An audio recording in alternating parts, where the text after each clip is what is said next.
Ever get that, like, heart in your throat feeling, like, right before something big happens, you know? Yeah. Okay, now imagine you're an astronaut, strapped into a spacecraft seconds from launch, the countdown's echoing all around you, engines ignite. Okay, okay.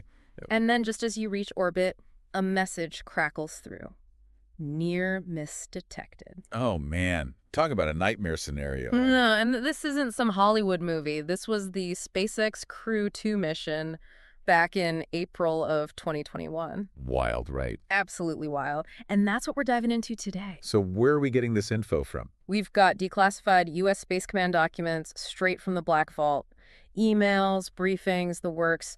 We're talking a full-blown Operations Review Board investigation. They don't hit the big red button for just anything, that's for sure. Exactly. And this deep dive, it gives us a look at not just what happened, but why it matters so much, especially now with, space getting more crowded every day. Yeah, and that's where the 18th Space Control Squadron comes in. The 18 SPCS. Right, the 18 SPCS. They're like the air traffic controllers of space. Yeah. Their whole job is to track objects in orbit and issue those collision and launch avoidance warnings, or KLAs. So they're the ones making sure things don't go bump in the cosmic night. You got it. And in this case, they did issue a KLA to the Crew 2 capsule, warning them about a potential collision. With what? What were they about to hit? That's the thing, they thought it was an unknown object. Okay, hold on. Unknown object. Is that like space jargon for alien spaceship, or what are we talking here? Funny you should say that, but no, not this time. Turned out to be a false alarm. The unknown object was actually a pair of satellites. Satellites. Yeah, analyst satellites. Yeah. Basically, they were intentionally launched to help track other objects in space. Wait, so the folks responsible for knowing where everything is in space, they temporarily misplace some of their own stuff? How does that even happen? It's not as simple as someone forgetting where they parked their satellite. The real issue, and this is where it gets interesting, is that the information about these satellites, it wasn't communicated clearly. Like the whole team responsible for space safety, they didn't all have the full picture.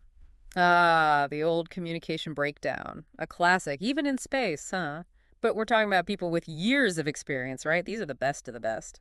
And that's exactly what makes this incident so important. It wasn't about a lack of experience. When you look at the ORB report, it actually points to a mix of factors, like inadequate procedures during shift changes, assumptions about routine tasks, checklists that didn't quite cut it, small things. So even with incredibly skilled people, those tiny gaps in the system, they can snowball into something much bigger.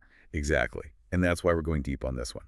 Because as space gets more crowded, understanding these kind of systemic issues, it's going to be critical for avoiding some potentially serious consequences down the line. So last time we were talking about, those analyst satellites and how they kind of slip through the cracks. Right. Even with a whole team dedicated to space traffic control, it's like, I don't know, forgetting where you parked your car, except your car is orbiting the planet at thousands of miles per hour. And the stakes are a tad higher than a parking ticket, that's for sure. But yeah, you're right. It's about understanding the chain of events. And the ORB documents, they lay it all out. So picture this. April 23rd, 2021. We've got an orbital safety analyst, let's call him OSA, for short-running their routine checks for the Crew 2 mission. Right. They're looking for any potential collisions. And they spot these two objects on a potential close approach with the Crew Dragon. Turns out it's those analyst satellites, cataloged as 85410 and 85411. Okay, so the OSA saw 'em. Seems like a good start. They're doing their job. Right. But here's where things get interesting. The OSA, they weren't totally sure if these satellites were actually relevant to the Crew 2 mission. They were new, part of a different system. So they did what anyone would do in that situation. Picked up the phone, called the previous crew commander for clarification. Makes sense. Double-checking never hurts.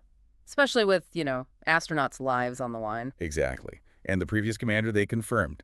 Yep, these satellites were part of the Crew 2 mission. So far, so good. The launch happens without a hitch. They publish the initial tracking data for the Crew Drag. Think of it like plugging the initial coordinates into your GPS. Everyone breathes a sigh of relief. Except it's not over yet, is it? There's a reason we're talking about this. You know it.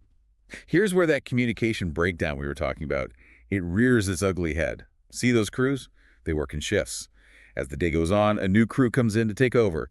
And the ORB report, crystal clear about this. The outgoing crew commander, they failed to fully brief the incoming commander about these analyst Oh, satellites. wait, hold up. They only told one of the orbital safety analysts on duty about these, like, important satellites, and they didn't even think to tell the crew commander who was about to be responsible for the whole thing. Yeah, it was, Seems like a recipe for disaster, honestly. yeah, you could say that. And that little oversight, as small as it seems, it had some major ripple effects. Fast forward a bit, and the new OSA on duty, they need some more info about one of the satellites, 85411. NASA's asking about it. Probably want to make sure everything is copacetic. Because it's still popping up as a potential collision risk. Bingo. Now, ideally, the OSA would checked with the on-duty crew commander, Hmm. maybe compared notes with the other OSA, just to be sure. But that didn't happen. Remember, they weren't starting from scratch. They were supposed to be working from a shared mission plan. That should have had all this info front and center. Oh boy. So the OSA is looking at this potential collision risk, and it just doesn't register that this, like, unknown object is actually something they should already know about, all because someone forgot to mention it. Pretty much. And it gets worse.